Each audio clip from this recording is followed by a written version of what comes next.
Hey, so before you go through this, please make sure that you read the story. One of the key things is, when we're studying literature, when you're doing any sort of reading, like, I mean, it doesn't matter. Remember, this applies to not just literature, but you're reading something for one of your classes in your field. The first thing to do is just read it. Just take it in. Take in the story. In this case, it's a story. So what happens? Who's there? What goes on? Take in if you're reading an article, an essay, what are those main points? What's being said? And then once you get it all in, then you can go back and do the analysis. So if you haven't read the story yet, make sure the perfect match, make sure that, or that's what we're doing now, make sure that you do um, go through and read it. Okay? Cool beans. All right, but to move on, now we're starting on pre-writings. And so pre-writing one, we'll have two pre-writings with this essay. And so pre-writings are just brainstorming, getting ideas, doing parts. Instead of the whole essay at once, it's thinking about the parts. Because in this, as you read from the analysis, assignment, and then also the argument essays, writing argument essays, and writing down the basics. Those parts are important. So we're just going to focus on the parts, and then once we have those, it's like walking into the kitchen and saying, I want to eat something, and we're taking stuff out of the fridge or the cabinet, and then you're like, okay, let me put it together and make a sandwich, right? So this is about kind of getting the pieces out, and then we'll focus on putting them together. So first thing to think of, once you've read and you've decided on, um, what questions you're going to, or the first thing is to think about questions. So one of the most popular writing assignments in college is being assigned a question and to answer an essay form. And no doubt in high school you had some of that too. But it is, and often you're not given, you may not be given a question. If you are, do the dance of joy because it focuses you, it lets you, gives you really your thesis on a platter, all sorts of things. If you're not given one, take your prompt, take your assignment, and say, how would I turn this into a question? Ask yourself that question and then work on finding the answer, and that will help you guide yourself through your essay. So, the key thing is, though, when you're given questions, you want to look at them and say, what is this really asking me to talk about? So we're going to take a look at these questions. Um, Once you choose that question, that's where you really want to focus on, what are all the parts of it. So then you go to the source, to the story, to the article, if you're writing about an article, a book, a chapter, whatever it is, and you say, okay, what things in this did I read that would give me the answer? What is my answer and why? And so you're not talking about the whole story. You're not talking about the whole article. You're only using the evidence that applies to that question. And that's a key thing to remember because you do not want to summarize the story. If you're retelling all parts of the story, if you look at the draft of your essay when we get there and you've got all the different parts of the story, you could say there's the beginning, there's the middle, there's the end. That's not answering the question, that's retelling the story. So you want to focus, what is it that has to do with that? The example I always give is if I was accused of stealing this cup, it is mine already, kelli.ninja. But if I was accused of stealing it, I'm going to go to court and they're going to say she stole this cup. They're probably not going to bring in my kindergarten, report card, right? That's not relevant to the case. And so that's the way you want to think about it is what is relevant to answering this question in this story, in this reading, in whatever evidence you're using. The rest of it, don't worry about it. Now, one, I did mention the case and going to court. Don't use the word prove. I mean, really, basically, if you ever use that in college, think about it seriously and ask yourself, does this actually prove it? To prove something is hard, is scientific, is technical. An actual proof is a specific thing. So it's one of the words to avoid in writing this kind of writing. So there you go. That's a bonus tip number one. Okay. All right. So all of these questions that I've given you focus on either one or both of these issues, which is what the story shows on the smaller level in the story. So in the context of the story, what's happening there, but also in our society, or what the story says about the human condition and experience. And, those are kind of two that links to the two things you're really learning by doing analysis.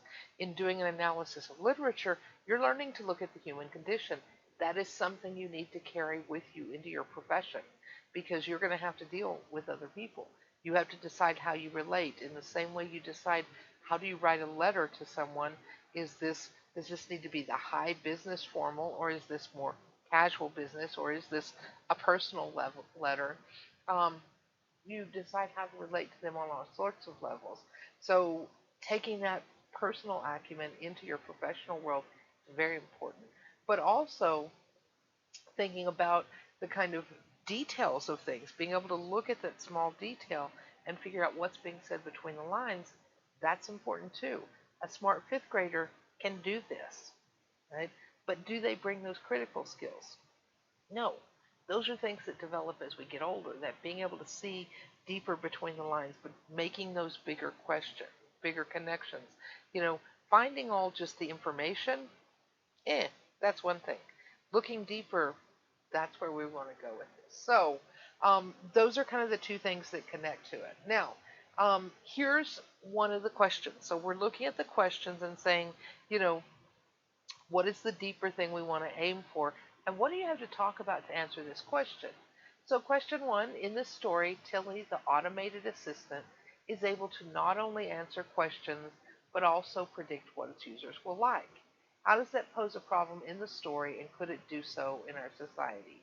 And so you can see here, this first question is basically, what's going on? It becomes problematic in the story. So what goes on? So that in a way is kind of a summary, but also digging deeper. What is not just the, oh, this is the problem. Yeah, I read it. See, there's a fact there. But go deeper. What is Liu saying about that in terms of this story and this society and these people, right? Not just, oh, there's that problem, but so what about it, right? And then think about the world we live in. Do we face that same kind of problem? And you can use examples from that. Do not turn it into a narrative. Don't say, when I walk in somewhere and I see everybody on their phones. No, no, no, no. You can say, it's easy for us to go anywhere today and see people always on their phones. You can talk about, today we have Google Home and Alexa and Siri, that kind of stuff. Don't do it remember, we're getting rid of the I, me, my. So this is where you're going to say, yeah, here's what happens in the story, and this is how it's a deeper problem there. But then you're also going to say, give examples from daily life, from what you see, and explain yes or no. What do you think, right? And you've got to do that explaining there. So that's one question. In this one, here's another question. Notice there are often coupons and deals associated with Tilly's suggestions. What is Liu pointing out by showing this, and how does that relate to our society, and is there any problem with this? So again, same thing. Here's what happens in the story. What is he saying about that kind of thing, right? What's the big deal with everything having some coupon, some discount, some deal? Is there a problem with that? Is it all good? How does that affect users? Do we experience the same thing? Is it problematic? I don't know. That's for you to decide. What do you think? Another question is, consider the date that Cy has with Ellen. So this one from the very first. Yes, there may be other parts of the story that you bring into it. You can say, oh, see here, this relates to it too. But first, you're going to go back to the story after you've read it and say, let me just reread this part, right? Focus on that. What is Liu saying about relationships, and what is important in building them? So what is he saying about is important in building relationships? And this question, yes, looks at the story. So what is he saying through that? For example, when things happen, what goes on in that day? What is he saying about that? But then this is that deeper question. What you're adding on to it is, what do you see him saying is important in relationships overall? Not just the story, not just this fantasy of this world where, this digital assistant is there and we've got these two people.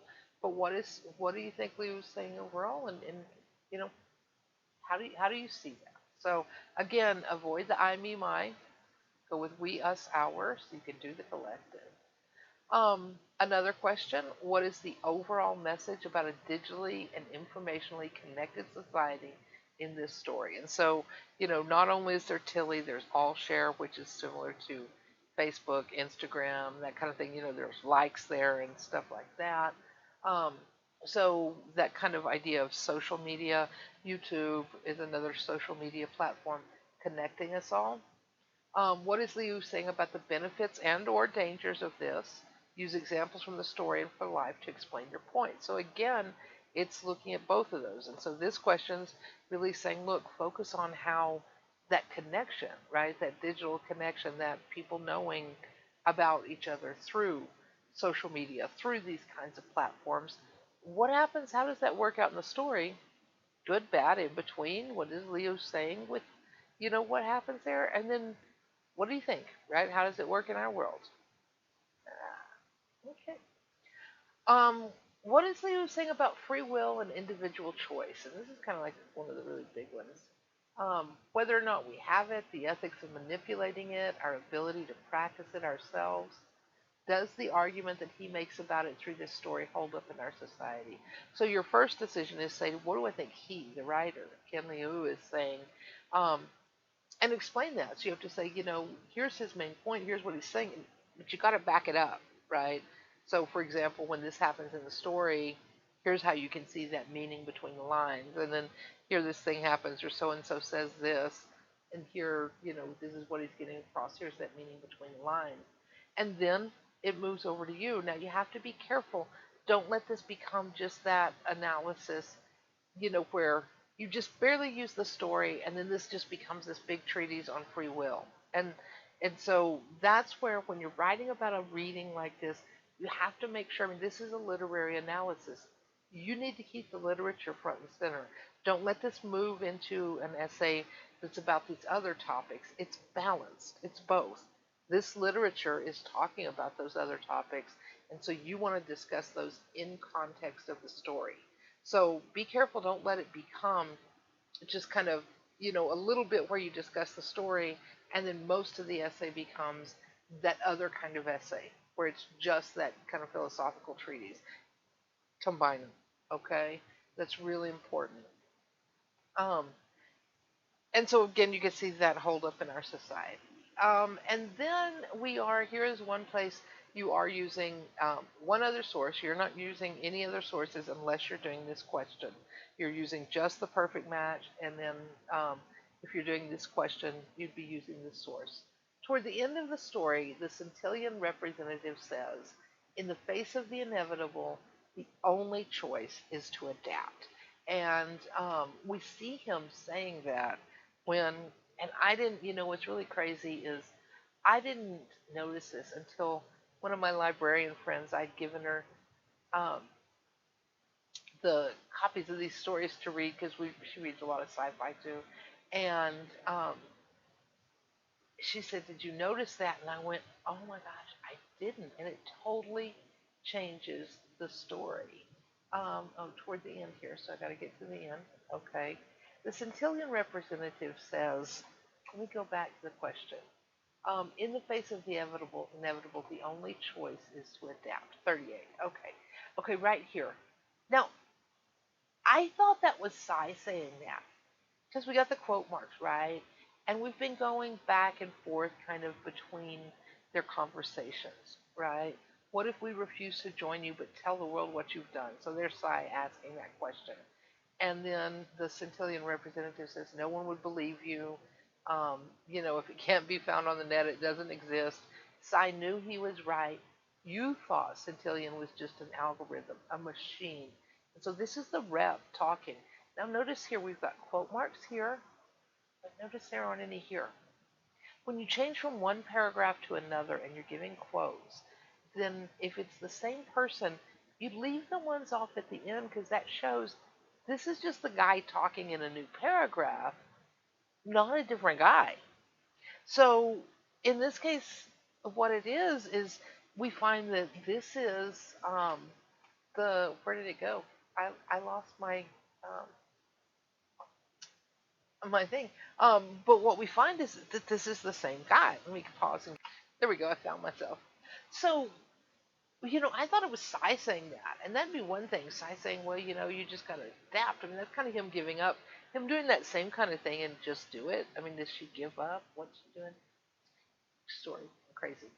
Um, so it's this not Cy, it's the Centillion rep. This is the company guy saying, in the face of the inevitable, the only choice you have is to adapt.